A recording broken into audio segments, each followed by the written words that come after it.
Operating সিস্টেমের process scheduling এর খুব ইম্পর্টেন্ট একটা part. In general process scheduling কে আমরা দুটো কোর সেকশনে ডিভাইড করি, একটা হচ্ছে প্রিএমটিভ শিডিউলিং আর একটা হচ্ছে নন প্রিএমটিভ শিডিউলিং। প্রিএমটিভ শিডিউলিং এর মধ্যে ডিফারেন্ট ডিফারেন্ট শিডিউলিং পড়ে, just like round robin scheduling, priority non priority preemptive scheduling, then comes this, that is shortest remaining time first. All those schedulings comes under preemptive scheduling. Then what is the meaning of preemption or what is the meaning of preemptive? Preemptive কথাটার মানে হচ্ছে যে যখন কোনো process সিপিইউর resources কে ব্যবহার করছে, তো ব্যবহার করার সময় যদি তাকে সেখান থেকে উইথড্র করে নেওয়া হয়, তখন আমরা তাকে অপারেটিং সিস্টেমের ভাষাতে বলি প্রিএমশন। আর সেই ধরনের শিডিউলকে আমরা বলি প্রিএমটিভ শিডিউলিং। জাস্ট লাইক কোনো একটা পার্টিকুলার প্রসেস এক্সিকিউট করছিল সিপিইউর কাছে, সেই মুমেন্টে সিপিইউ যদি তাকে সেখান থেকে বা বাই এনি চান্স কোনো একটা পার্টিকুলার রিজনের জন্য যদি তাকে সেখান থেকে বেরিয়ে যেতে হয়, আউট হয়ে যেতে হয়, মানে তার কন্টেক্সট সুইচ হয়ে যায়, মানে একটা প্রসেস অন্য প্রসেসে সুইচ হয়ে যায়।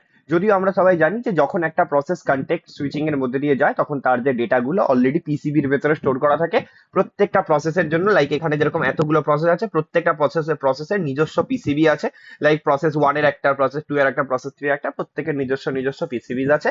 তাহলে এই পার্টিকুলার যে টেকনোলজিটা আমরা এখানে শিখছি, তার ভেতরে সব থেকে ইম্পর্টেন্ট একটা শিডিউলিং হচ্ছে that is shortest remaining time first, বা অনেক জায়গায় একে শর্টেস্ট রিমেনিং টাইম নেক্সটও বলা হয়, প্যারালালি দুটো কাছাকাছি।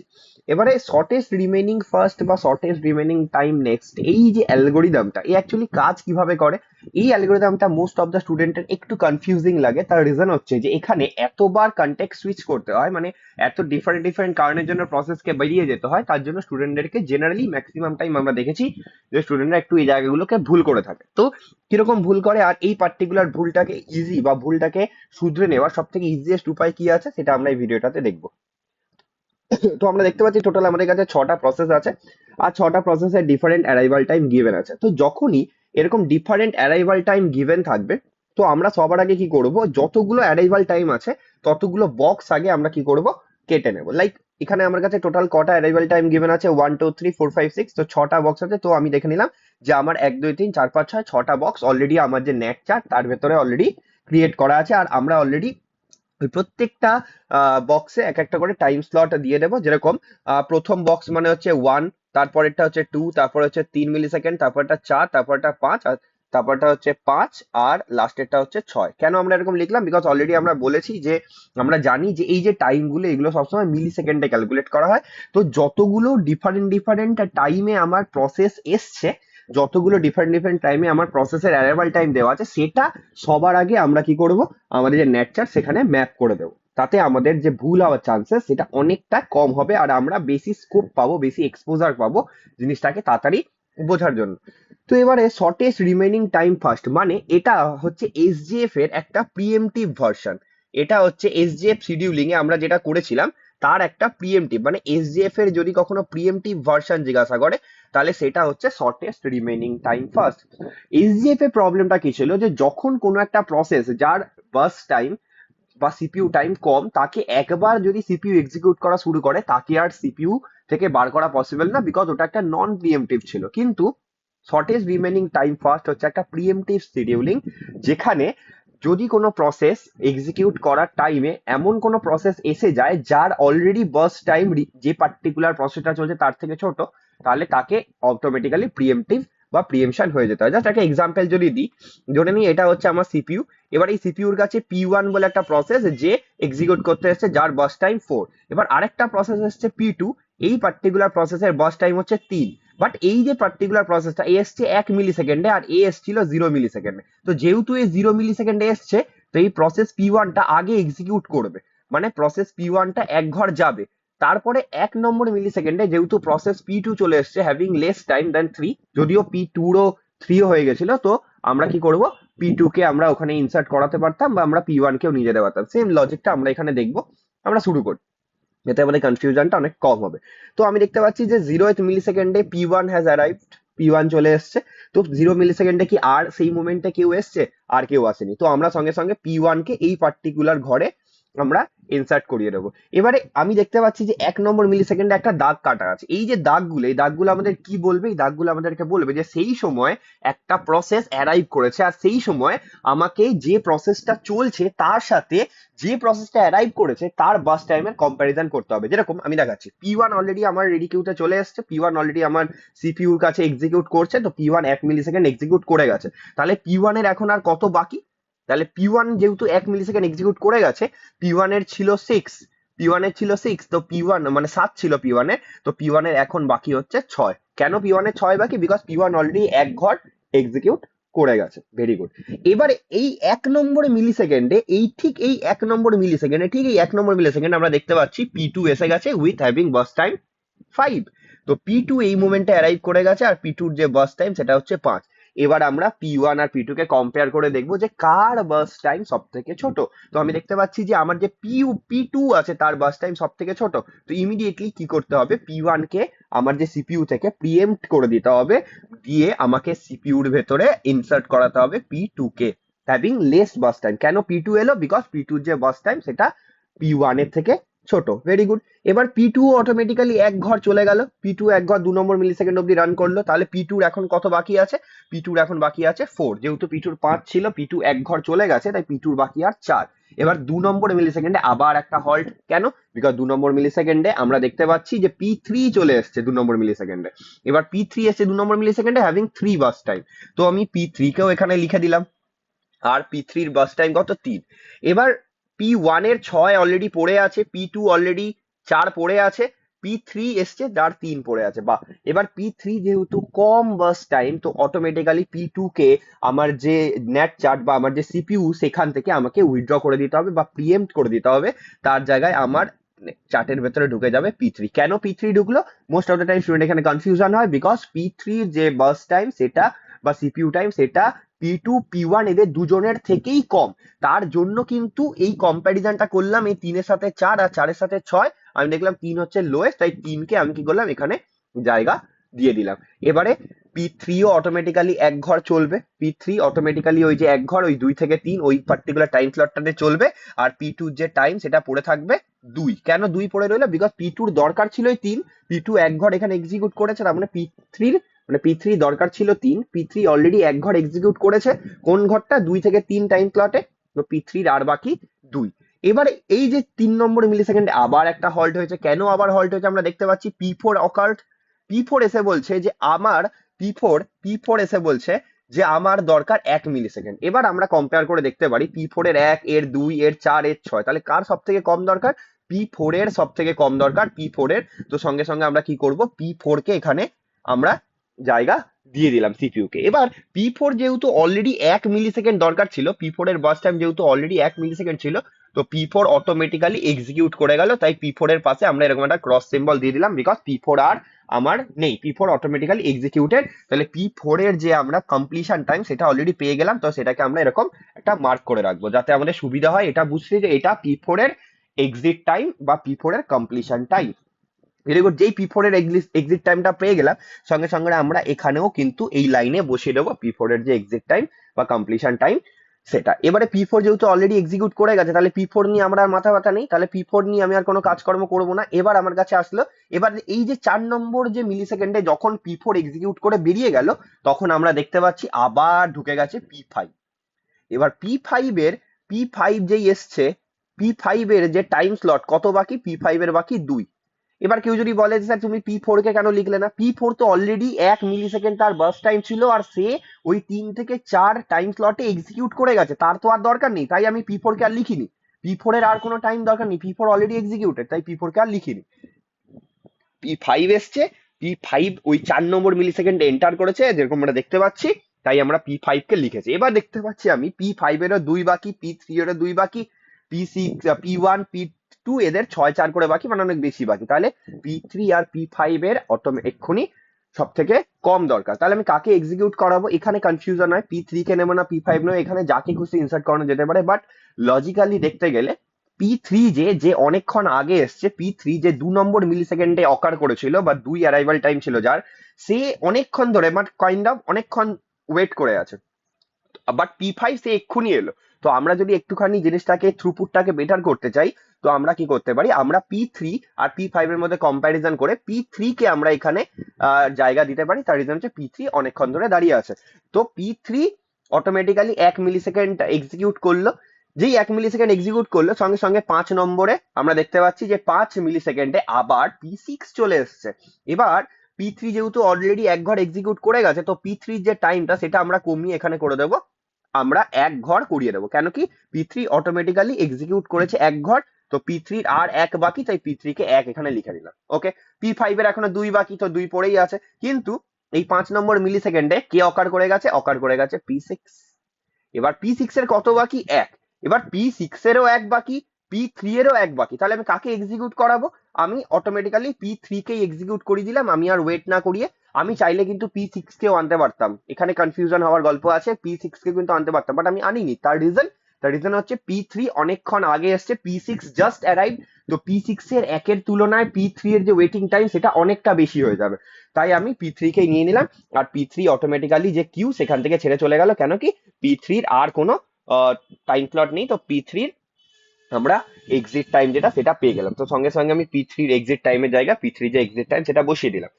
এবারে কাকে নিয়ে আসবো, আর কোনো প্রবলেম নেই, অটোমেটিক্যালি সবাই চলে এসছে। এবারে রিমেইনিং যে প্রসেস সেটা SJF এর মতো করে অ্যাপ্লাই হবে, মানে শর্টেস্ট জব ফার্স্ট হিসেবে অ্যাপ্লাই হবে। আমি দেখতে পাচ্ছি যে P6 এর সব থেকে কম, তো P6 এক্সিকিউট করে গেল কত, 7-এ। তো P6 এরও আমরা এক্সিট টাইম পেয়ে গেলাম, তাহলে P6 ও আমি এখানে লিখে দিলাম 7। তারপরে আমি দেখতে পাচ্ছি আমার P6 যাদের হয়ে যাবে তাদেরকে আমরা রেডি কিউ থেকে এরকম সরিয়ে দেবো। ঠিক আছে, তারপরে দেখছি আমি P5 এ, তো আমি P5 কে অটোমেটিক্যালি নিয়ে চলে এলাম। এবার P5 এর কত বাকি, P5 এর বাকি 2, তো P5 কে আমি 9 এক্সিকিউট করে দিলাম, তাহলে P5 এর আমি কমপ্লিশন টাইম 9 পেয়ে গেলাম, তাহলে P5 ও হয়ে গেল। যাদের হয়ে যাবে তাদের আমরা লিখে এরকম করে কেটে দেবো। তারপরে আসছে P2, তারপরে আসছে P2 সব থেকে কম, P1 P2 এর ভেতরে P2 সব থেকে কম, তাহলে আমি P2 কে এখানে এক্সিকিউট করে দিলাম। P2 এর কত বাকি, P2 এর বাকি 4, তাই আমি P2 কে এখানে 4 এক্সিকিউট করালাম। কত P2 শেষ করলো, 13-এ। তাহলে P2 রও আমরা কি পেলাম, আমরা কমপ্লিশন টাইম পেয়ে গেলাম। এবার ফাইনালি আমার কে পড়ে আছে, আমার রেডি কিউতে, আমার রেডি কিউতে পড়ে আছে P1, যার বাস টাইম ছিল 6। তাহলে এ পুরো এখানে P1 এক্সিকিউট করে গেল, আর P1 এর যে কমপ্লিশন টাইম দ্যাট ইজ 19, সেটা আমরা এখানে পেয়ে গেলাম। ঠিক আছে, এই হচ্ছে শর্টেস্ট জব ফার্স্টের অ্যালগোরিদম। আর রেডি কিউতে আমার আপাতত আর কেউ পড়ে নেই, তো এখানে রেডি কিউ আমার ক্লিয়ার হয়ে গেল। তো যতক্ষণ রেডি কিউ কমপ্লিট ক্লিয়ার হচ্ছে, ততক্ষণ কিন্তু আমাদের এই পার্টিকুলার প্রসেসটা রিপিট করে যেতে হবে। এবারে আমরা ফাইনাল ক্যালকুলেশন করব। আমরা জানি যে টিএটির ফর্মুলা কি, টিএটি কাকে বলে, অলরেডি এটা আমরা আমরা আগেও পড়েছি যে টিএটি হচ্ছে একটা প্রসেস আসা থেকে শুরু করে, টিএটি হচ্ছে একটা প্রসেস আসা থেকে শুরু করে তার বেরিয়ে যাওয়া অবধি সেই যতটা সময় নিয়েছে, সেই পুরো সময়টাকে আমরা বলি টিএটি। মানে অ্যাকচুয়ালি টিএটির ফর্মুলা হচ্ছে WT, মানে waiting time plus burst time. এটা হচ্ছে টিএটির ফর্মুলা। টিএটির ফর্মুলা হচ্ছে, আমরা অনেক সময় বলতে পারি যে টিএটির ফর্মুলা হচ্ছে waiting time plus burst time, বা অনেক সময় আমরা টিএটি কে আমরা এটাও বলে থাকি যে টিএটির আরো একটা ফর্মুলা আছে, যেটা সবসময় আমাদের মনে রাখতে হয়, সেটা হচ্ছে কমপ্লিশন টাইম। টিটির যে ফর্মুলা সেটা হচ্ছে completion time minus arrival time. Completion time যে টাইমে সে কমপ্লিট করে গেছে প্লাস যে টাইম। এবার ব্যাপারটা হচ্ছে যে একটা প্রসেস তার অ্যারাইভাল টাইম থেকে, তার কমপ্লিশন টাইম অবধি যে টোটাল যে টাইমটা ও স্পেন্ড করছে, সেটাকে অ্যাকচুয়ালি আমরা টিএটি বলছি। বাট এই সময়ের ভেতরে তার তো বাস টাইমটাও পড়ছে। মানে একটা মানুষ সে এলো, এসে সে 2 মিনিট ওয়েট করলো, একটা মানুষ এসে সে 2 মিনিট ওয়েট করলো, তারপরে সে 4 মিনিট তার নিজের কাজটা কমপ্লিট করলো। তাহলে তার যে টিএটিটা হয়ে দাঁড়াবে 2 + 4 6।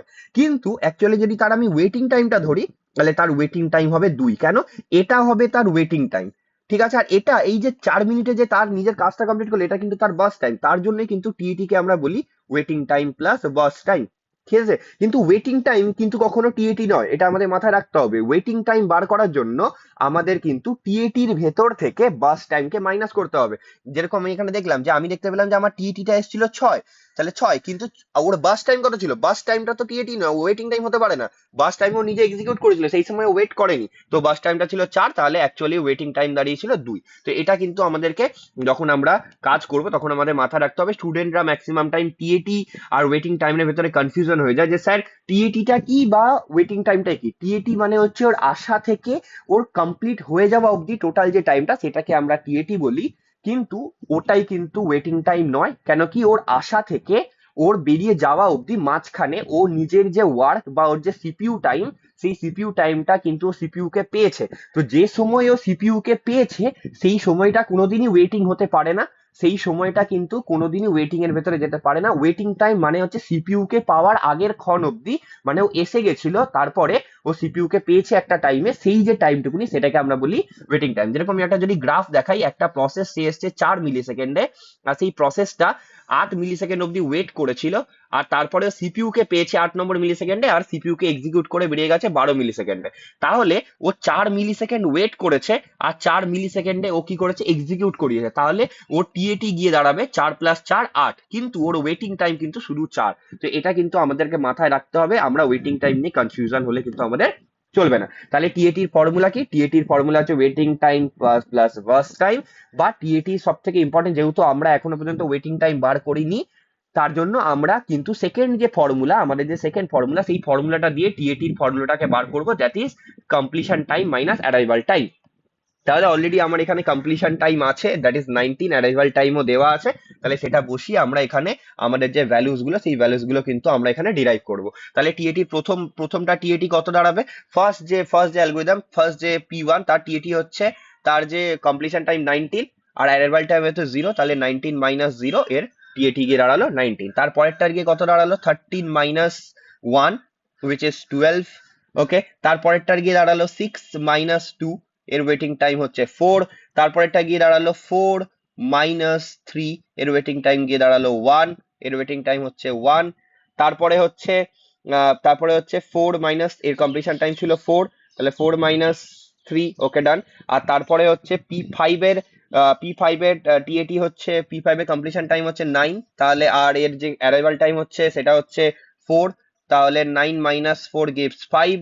আর তারপরে যে কমপ্লিশন টাইম সেটা 7, আর অ্যারাইভাল টাইম হচ্ছে 5, তাহলে এর টিএটিটা গিয়ে দাঁড়ালো আমার 2। এরপরে ফাইনাল যেটা আমাদের বার করতে হবে, দ্যাট ইজ ওয়েটিং টাইম। সেই ওয়েটিং টাইমটাকে আমরা এখানে বার করব। ওয়েটিং টাইমের ফর্মুলা কি? আমরা সবাই জানি যে ওয়েটিং টাইমের ফর্মুলা হচ্ছে টিএটি মাইনাস বিটি, মানে what ever the time we consumed, মানে সেখান থেকে বাস টাইমটাকে মাইনাস করলে আমরা পেয়ে যাবো। তাহলে আমরা এখানে এর যে ওয়েটিং টাইমের ফর্মুলাটা সেটা আগে উপরে লিখে দেবো। তাহলে সেটা হচ্ছে টিএটি মাইনাস বিটি, the most important basic formula, যেটা আমাদের সবসময় মাথায় রাখতে হবে। ওয়েটিং টাইমের ফর্মুলা আমাদের পরীক্ষার সময় কিন্তু ওয়েটিং টাইম আর ওয়েটিং টাইমের অ্যাভারেজ আর টিএটি বা টার্ন অ্যারাউন্ড টাইমের অ্যাভারেজ, এই দুটোই কিন্তু বার করতে দেয়। তাহলে ওয়েটিং টাইমের ফর্মুলা হচ্ছে 19, that is টিএটি minus bus time, মানে 19 - 7 উইচ ইজ 12। তারপরেরটা হচ্ছে 12 minus bus time which is 5, at is 7। তারপরেরটা হচ্ছে 4 মাইনাস এর বাস টাইম হচ্ছে 1, তাহলে এটা হচ্ছে 1। তারপরেরটা হচ্ছে 1 - 1 0। দেখেন, আমরা দেখেছিলাম যে পি4 যে টাইমে এসেছিল সেই সময় এক্সিকিউট করে গেছিল, তার জন্য ওর কোনো ওয়েটিং টাইম নেই। তারপরেরটা হচ্ছে 5 - 2 which is 3, and the final one is 2 minus bus time is 1, then এর ওয়েটিং টাইম গিয়ে দাঁড়িয়েছে 1। তাহলে আশা করছি আমাদের যে আইডিয়াটা, সেই আইডিয়াটা আমরা ধীরে ধীরে বুঝতে পেরেছি যে টোটালটা কি দাঁড়ালো। এবারে ফাইনাল আমরা কি করব, আমরা সামেশন বার করব, বার করে আমাদের যে অঙ্কটা সেটাকে কমপ্লিট করব। তাহলে আমাদের ফাইনাল অ্যান্সার কি হবে? আমাদের হচ্ছে অ্যাভারেজ ওয়েটিং টাইম বার করতে হয়। তাহলে অ্যাভারেজ ওয়েটিং টাইমের ফর্মুলা বা প্রথমে আমরা বার করব average turn around time. Average turn around টাইমের ফর্মুলা হচ্ছে summation of TAT divided by number of process. এটা হচ্ছে আমাদের অ্যাভারেজের ফর্মুলা, ঠিক আছে। তাহলে সামেশন অফ টিএটি আমার কত গিয়ে দাঁড়ালো? আমার সামেশন অফ টিএটি গিয়ে দাঁড়ালো, আমি দেখতে পাচ্ছি 19 + 12 which is 31, 31 + 4 35 + 1 36, 36 + 5 41, 41 + 2 43। তাহলে আমার অ্যাভারেজ সামেশনটা গিয়ে দাঁড়ালো, 43। আর আমার কতগুলো প্রসেস আছে? আমার টোটাল প্রসেস আছে 6। তাহলে 43 ডিভাইডেড বাই 6 করলে আমাদের যে অ্যান্সারটা আসবে সেটাই কিন্তু আমাদের অ্যাভারেজ টিএটি। তাহলে 43কে আমরা যদি 6 দিয়ে ডিভাইড করি, তাহলে সেই কেসে আমরা পাবো 7.16 এর কাছাকাছি অ্যাপ্রক্স, 7.16 অ্যাপ্রক্স এই ভ্যালুটা আমাদের পাচ্ছি। তো সেটাকে আমরা এখানে লিখে রাখবো। আর ফাইনাল যেটা আমাদের বার করতে হবে সেটা হচ্ছে আমাদের আমাদের এটা ছিল, এটা আমরা একটা অ্যান্সার বার করলাম, আর আমাদের যেটা মেন বার করতে হবে, যেটা আমাদের পরীক্ষার সময় অলওয়েজ বার করতে দেয় এই দুটো, তার মধ্যে আরেকটা হচ্ছে অ্যাভারেজ, আমাদের একটা হচ্ছে অ্যাভারেজ ওয়েটিং টাইম। তাহলে অ্যাভারেজ ওয়েটিং টাইমের ফর্মুলাও same, summation of waiting time, মানে যতগুলো প্রসেস আছে তাদের ওয়েটিং টাইমের summation divided by number of process. তাহলে এটা হচ্ছে ফর্মুলা। তাহলে আমার ওয়েটিং টাইমের অ্যাভারেজ কত ছিল? 17+2 19+1 20 23 and 24, উপরে। আর নিচে নাম্বার অফ প্রসেস আমার কটা ছিল? 6। তাহলে এগুলোকে যদি আমরা কাটাকুটি করি তাহলে আমার অ্যান্সার আসছে 4। তাহলে এটাও ছিল মিলি সেকেন্ডে, এটাও কিন্তু মিলি সেকেন্ডে। তাহলে আমরা দেখতে পেলাম যে আমাদের যে অ্যাভারেজ ওয়েটিং টাইম সেটা গিয়ে দাঁড়ালো 4, আর অ্যাভারেজ টিএটি আমার গিয়ে দাঁড়ালো 7.16। ওকে, তাহলে এই ছিল আমার প্রিএমটিভ শিডিউলিং এর শর্টেস্ট রিমেইনিং টাইম ফার্স্ট।